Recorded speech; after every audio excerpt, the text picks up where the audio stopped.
अस्सलाम वालेकुम, मैं हूँ ईशा गुल और आप देख रहे हैं सिंगापुर स्टिचिंग सेंटर। आज की वीडियो में मैं आपके साथ शेयर करने वाली हूँ कि जो सूट आड़े रुख में आ जाते हैं, यानी कि उनकी जो कढ़ाई होती है वो लंबाई के रुख में नहीं होती, हम उनको कैसे कटिंग करेंगे। ये ट्राउज़र का कपड़ा है जो मोस्टली आपने देखा ही होगा, कढ़ाई वाला कपड़ा है। इसके आप शर्ट भी बना सकते हैं। तो आज ट्राउज़र वाले कपड़े की मैं शर्ट कटिंग करने लगी हूँ। तो आपने गौर से देखना है कि मैं कैसे कर रही हूँ। ये जो आड़े कपड़े होते हैं उनको तय ऐसे लगाई जाती है कि जो बॉर्डर है वो आपने खुद ही बराबर रख लेना है, लेकिन लंबाई के रुख में जो कपड़ा होता है उसका ये वाला सिस्टम नहीं होता।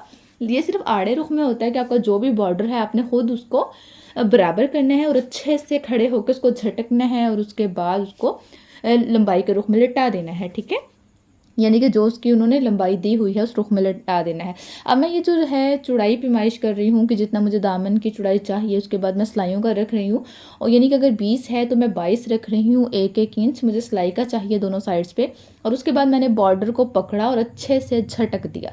अब ये देखिए, अब मैं पैमाइश करूँगी कि मुझे लंबाई वगैरह कितनी चाहिए। आपने भी अपनी शर्ट की लंबाई वगैरह पैमाइश कर लेनी है। और अच्छा, इस यहाँ पे मैं आपको बता दूं कि ज़रूरी नहीं है कि जितना बॉर्डर आपने नीचे से पकड़ा हुआ है ऊपर जाते जाते भी उतना ही तह लगे। आपने ज़बरदस्ती नहीं करनी, जस्ट आपने खड़े होना है, बॉर्डर को अच्छे से झटकना है और उसके बाद उसको लिटा देना है और जिधर इसकी तह बैठती है वहीं पे इसको बिठा देना है। इसके साथ कोई ज़बरदस्ती नहीं करनी। और एक बात आपको बता दूं कि इसके ऊपर और नीचे कान नहीं निकलती, ऊपर और नीचे कान नहीं निकलती, इसकी कान हमेशा साइड से निकलती है।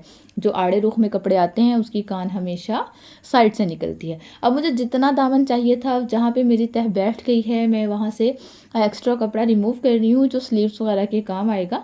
और ऐसे आपने भी सेम टू सेम ऐसे ही करना है, लेकिन तह लगाते हुए बहुत ख्याल करना है। अब लंबाई में आपने पैमाइश कर लेना है। लंबाई आपको जितनी भी चाहिए, 38 इंच लंबाई थी तो जस्ट हाफ इंच मैं एक्स्ट्रा रख रही हूँ जो तीरे में सिलाई में जाएगा। इसके अलावा क्योंकि नीचे बॉर्डर है, हमें फोल्डिंग नहीं करनी, कुछ भी नीचे नहीं लगाना, कटाव बने हुए हैं, तो इसलिए मैं जस्ट हाफ इंच एक्स्ट्रा रख रही हूँ। अब यहाँ से मैं अपनी लंबाई को भी उतार लूँगी। मैं एक बार फिर रिपीट कर दूँ कि वो लंबाई जो हम ये आड़े सूट होते हैं लंबाई के रुख में नहीं होते, इसके ऊपर और नीचे से कान नहीं निकलती, इसकी कान साइड से निकलती है। और जो लंबाई के रुख में कपड़े होते हैं जो नॉर्मली आते हैं हमारे पास, वो कपड़ों की कान कहाँ से निकलती है, वो ऊपर और नीचे से निकलती है। मोस्ट आपने देखा होगा ना, बॉर्डर टेढ़े हो गए हैं, बॉर्डर ख़राब हो गया, लेकिन आड़े सूट का बॉर्डर कभी ख़राब नहीं होता क्योंकि बॉर्डर को हमने खुद बराबर करना होता है। मैंने पहले सिंगल तह लगाई, उसके बाद अब मैं डबल तह लगा रही हूँ शर्ट की, जैसे हमने तह लगानी चाहिए। अब ये जो ऊपर मैंने बताया ना कि ऊपर और नीचे कान नहीं निकलती, अब ये जो आपको ऊपर की जानिब कान निकल रही है ना, ये मेरे कैंची से कटिंग करते हुए कान पड़ गई थी, मतलब कि सीधा मुझसे कटिंग नहीं हुआ, इसलिए पता चल रहा है कि कान है, वरना इसकी कान ऊपर और नीचे नहीं होती, जस्ट साइड से कान निकलती है। इसके बाद हमने अब अपनी जो शर्ट है उस पर खाका बनाना है, जैसे हम नॉर्मल शर्ट का खाका बनाते हैं, वो मैं आपके साथ अभी शेयर करूँगी। अभी आप शर्ट को देखें कि ऊपर की जानिब जो कान है वो जस्ट मैंने कैंची की मदद से जब कटिंग की तो वो टेढ़ा मेढ़ा हो गया मुझसे, लेकिन इसकी सारी कान साइड से निकलती है। आप ये देख रहे हैं कि एक हिस्सा ज़रा ज़्यादा चौड़ा है, एक कम चौड़ा है। अब ये देखिए, ये थोड़ा सा एक्स्ट्रा था कपड़ा और उस पर मैंने निशान लगा लिया कि हमारा एक्स्ट्रा कपड़ा है। अब हम तीरे की पैमाइश करेंगे। तीरा है 14 इंचेस, तीरा 14 इंचेस है तो कितना रखेंगे, 7 इंचेस रखेंगे। और हाफ इंच हम रखेंगे जो हमारे शोल्डर में स्टिचिंग के लिए काम आएगा, कपड़ा जो स्टिच होगा, इसलिए हम 7.5 रखेंगे। 7 इंच हमारा तीरा है जो हमने तैयार रखना है, और उसके बाद हाफ इंच हमने निशान लगा दिया जो सिलाई में आएगा। अब 8 इंच हमारा शोल्डर तैयार है तो हम निशान लगा लेंगे। मैं पहले भी शर्ट कटिंग में बहुत बार बता चुकी हूँ, शोल्डर कटिंग वगैरह के बताते हुए, जब जितनी चेस्ट है हम निशान लगाएंगे। 18 चेस्ट है तो 9 पे निशान लगाएंगे, क्योंकि शर्ट डबल पड़ी हुई है इसलिए हम हाफ़ कर लेंगे। जो मैं बात आपसे शेयर करने वाली हूँ ये है कि अगर चेस्ट 17 से बढ़ती जाए तो हम शोल्डर की लंबाई को कम कर देते हैं, यानी कि जो मेरी चेस्ट है वो 18 है तो इसलिए हम हाफ इंच शोल्डर की लंबाई को कम कर लेंगे, क्योंकि शोल्डर की जो चौड़ाई है वो बढ़ती जाएगी, इसलिए हम लंबाई के रुख में थोड़ा सा कम करके उसकी शेप को परफेक्ट करेंगे। अगर आपको मेरी ये वाली बात समझ नहीं आई कि हम शोल्डर को कम क्यों कर रहे हैं, या 17 इंच से अगर चेस्ट ज़्यादा है तो उसका क्या मकसद है शोल्डर कम करने का, तो आप मेरे चैनल पर और भी बहुत सारी कटिंग की वीडियोस हैं शर्ट कटिंग की, तो आप उनको ज़रूर देखें, ज़रूर विज़िट करें मेरे चैनल का। अब ये हमारा शोल्डर बिल्कुल परफेक्ट 8 इंचज़ पे है। अगर मैं हाफ इंच कम ना करती तो हमारा जो शोल्डर है वो 9 साढ़े 9 इंचज़ पे चला जाता। इसलिए मैंने इसको थोड़ा सा लंबाई में कम कर दिया, क्योंकि मेरा शोल्डर चौड़ाई में ज़्यादा हो गया था, 17 इंच से ज़्यादा हो गया था, 18 पे चला गया था। इसलिए मैंने इसको लंबाई में कम कर दिया कि मुझे चौड़ाई में शोल्डर जब बढ़ गया है तो लंबाई में थोड़ा कम करके उसको मैनेज कर लेंगे। आप बना के देखिएगा, अगर 8 इंच पे खाका है 8 इंच पे ही बनाइएगा और उसके बाद आप देखिएगा कि आपका शोल्डर बढ़ गया है, इसलिए मैंने लंबाई को थोड़ा कम कर दिया। अब हम अगली कटिंग करेंगे। अगली कटिंग कैसे करते हैं, ये जो शोल्डर का कॉर्नर बना हुआ है ना, ये जो कॉर्नर, यहाँ पे हम निशान लगाएंगे और यहाँ से हम गुलाई करेंगे, वो अगली कटिंग होगी। अगली कटिंग उसके से क्या, अगली कटिंग से क्या होता है कि हमारे जो यहाँ पे चेस्ट से ऊपर हमारे जो ये आर्म पिट्स हैं यानी कि बगल है, यहाँ पे कपड़ा जमा हो जाता है, एक्स्ट्रा हो जाता है यहाँ पे कपड़ा, तो हम उसको रिमूव करेंगे। इसलिए यहाँ से हमने यहाँ पे ऐसे शेप बनानी है एक और शोल्डर की, और यहाँ से हम कटिंग करेंगे। और ये जस्ट फ्रंट की कटिंग होती है, जस्ट फ्रंट की। अच्छा, आप देख रहे होंगे कि मैं बहुत ज़्यादा उठ रही हूँ बार बार, या हाथ बहुत ज़्यादा हिला रही हूँ, ये इसीलिए है कि जस्ट ये वीडियो रिकॉर्ड नहीं हो रही थी, मेरे पास स्टूडेंट्स बैठी हुई थी मेरे इर्द गिर्द, उनको मैं एक्चुअली ये सब समझा रही थी, तो मैंने सोचा कि आप लोगों के साथ भी शेयर कर दूँ। अब हम तीरे का एक तिरछापन लगाएंगे। आपने देखा होगा हमारे जो शोल्डर्स हैं ये तिरछे हैं, तो हम इसलिए अपनी जो कटिंग है वो भी तिरछी करेंगे। 3 से 4 इंचज़ तक शेप लेकर जानी है हमने तीरे की, और जो तीरे की हमने लंबाई रखनी है वो जस्ट 1.25 इंच रखनी है, और जो चौड़ाई रखनी है वो 3 से 4 इंच तक, यानी कि शेप जो है 3 से 4 इंच तक बनाएंगे। उम्मीद है आपको शोल्डर कटिंग की, अगली कटिंग की, फ्रंट कटिंग की, तीरे की समझ आ गई होगी। तो जो तीरा है और जो अगली कटिंग है शोल्डर की, ये जस्ट फ्रंट की हम करते हैं। अब हम साइड सिलाई लगाने वाले हैं। साइड सिलाई का क्या होता है कि अगर 13 इंच है तो 13.5 रखेंगे, क्योंकि हाफ इंच स्टिचिंग में जाएगा जो शोल्डर की स्टिच है, ठीक है। 14 है तो 14.5 रखेंगे। नहीं, जितनी भी साइड सिलाई तैयार है हमने हर हाल में हाफ इंचेस ज़्यादा रखनी है। ये हाफ इंचेस ज़्यादा हो गई। यहाँ से हम हिप की पैमाइश करेंगे। हिप 20 इंचेस हैं तो हम 10 पे निशान लगा लेंगे, ठीक है। 10 पे हमने निशान लगा लिया। अब उसके बाद हम कमर की पैमाइश करने वाले हैं। कमर चेस्ट और हिप के दरमियान में होती है, यानी कि सेंटर में।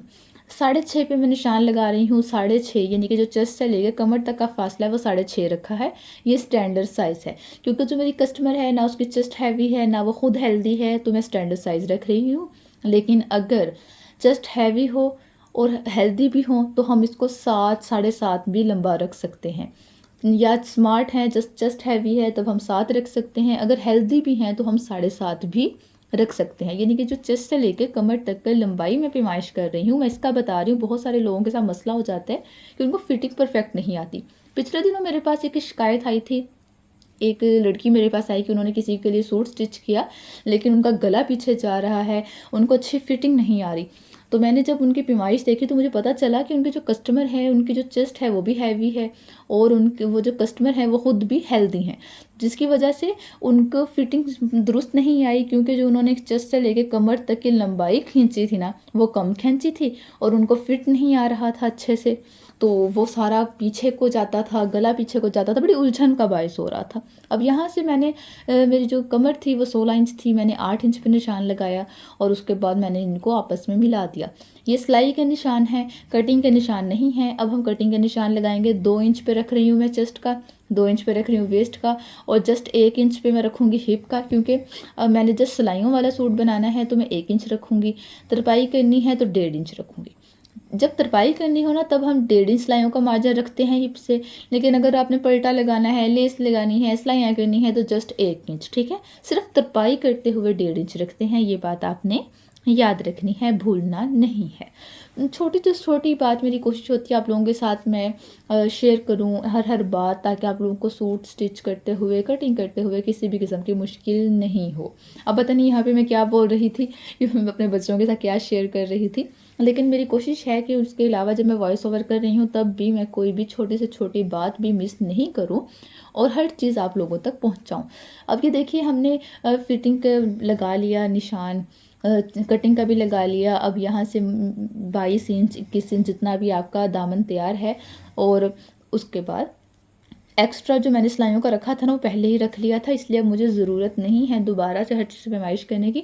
ये हल्की सी मैंने शेप बना दी है क्योंकि ए शेप में हल्का सा ए शेप वाला टच था, हिप 20 था ना, तो मैंने दामन 22 रखा था, यानी कि 2 इंचेस ज़्यादा रखा हुआ था खुलाई में।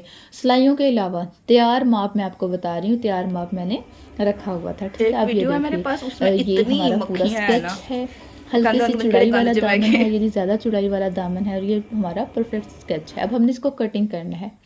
कटिंग भी हमने ऐसे ही करना है, इसको जो मैंने निशान लगाए हुए हैं इसके ऊपर आपने कैंची चला देनी है, ध्यान से कैंची चलानी है। और इसके अलावा हमारे पास फिर कोई हल नहीं रहेगा, क्योंकि अगर आपने अच्छे से झटक कर तह लगाई हुई है तो हो ही नहीं सकता कि आपको मुश्किल हो किसी भी किस्म की। अब आपने इसको कटिंग कर लेना है, जैसे मैं कर रही हूँ। शोल्डर की हल्की सी गुलाई में शेप बनाएंगे, बहुत ज़्यादा तिरछा नीचे को या ऊपर को नहीं लेके जाना, हल्की सी गुलाई में आएंगे और इसको कटिंग कर देंगे बहुत ही ध्यान के साथ। एक दफ़ा फिर पैमाइश कर लेनी है अपनी हर चीज़ की कि भाई आपने सिलाइयों का मार्जिन वगैरह रख लिया है ना, इस हर चीज़ की पैमाइश कर लेनी है अच्छे से। और ये देखिए मेरा शोल्डर बिल्कुल परफेक्ट 8 इंचज़ पर ही तैयार है। जो हमने एक्स्ट्रा रखा है वो हम पहले रिमूव कर देंगे। उसके बाद हमने क्या करना है, हमने अपने तीरे की और अपने शोल्डर की कटिंग करनी है। अब इसको जस्ट हमें फ्रंट हिस्सा चाहिए, हम इसमें से मैं बैक निकाल दूंगी क्योंकि बैक अंदर वाली साइड पर है, इसलिए कोई गलती ना हो जाए, कट ना लग जाए, इसलिए मैं बैक को निकाल दूंगी और जस्ट फ्रंट वाले हिस्से को अपने पास रखूंगी ताकि हम सिर्फ फ्रंट वाले की अगली कटिंग करें। अब जो शोल्डर है, जो तीरा है, ये जस्ट फ्रंट की कटिंग होगी और बहुत ही ध्यान से करनी है। ये जो चौड़ाई है ना अगली कटिंग, ये स्टैंडर्ड साइज 1.5 इंच होता है। स्टैंडर्ड साइज कॉर्नर तक हम जो गुलाई करते हैं ये 1.5 इंच होता है, ठीक है। इसकी गहराई जो है वो 1.5 इंच होती है। अगर बहुत स्मार्ट सी है, बच्ची है, तो 1 इंच भी काफ़ी है इसकी गहराई। इसके अलावा एंड स्क्रीन पर भी आपको एक वीडियो का लिंक मिल जाएगा कि अगर आपको कोई डाउट है, कटिंग की कोई बात समझ में नहीं आई, तो आप उसको भी चेक कर सकते हैं, उसको भी देख सकते हैं, ताकि आपका हर किस्म का डाउट क्लियर हो जाए, आप प्रोफेशनल कटिंग सीख जाएं। आज मैंने आपके साथ बहुत सारी टिप्स एंड ट्रिक्स शेयर की हैं। उम्मीद है आपको बहुत सारी बातें समझ आई होंगी, बहुत सारी चीज़ों के बारे में आपको पता चला होगा, और उम्मीद है कि आपको आज की वीडियो बहुत अच्छी लगी होगी, बहुत इंफॉर्मेटिव आपके लिए वीडियो होगी। तो इसलिए इंशाल्लाह रहमान आपके लिए ऐसी वीडियोस लाती रहूँगी जो आपकी जो कटिंग है उसको प्रोफेशनल टच दे, आपकी स्टिचिंग को प्रोफेशनल लुक दे, ताकि आप घर बैठे अपने रोज़गार का सिलसिला स्टार्ट कर सकें। तो इंशाल्लाह रहमान मिलते हैं किसी नई वीडियो में। तब तक के लिए अल्लाह हाफिज़। दुआओं में याद रखिएगा और अपने दोस्तों के साथ ज़रूर वीडियो वगैरह शेयर कर दिया करें। और अगर आपने अब तक मेरा चैनल सब्सक्राइब नहीं किया तो सब्सक्राइब भी कर दें और बेल आइकन प्रेस करना तो बिल्कुल मत भूलिएगा।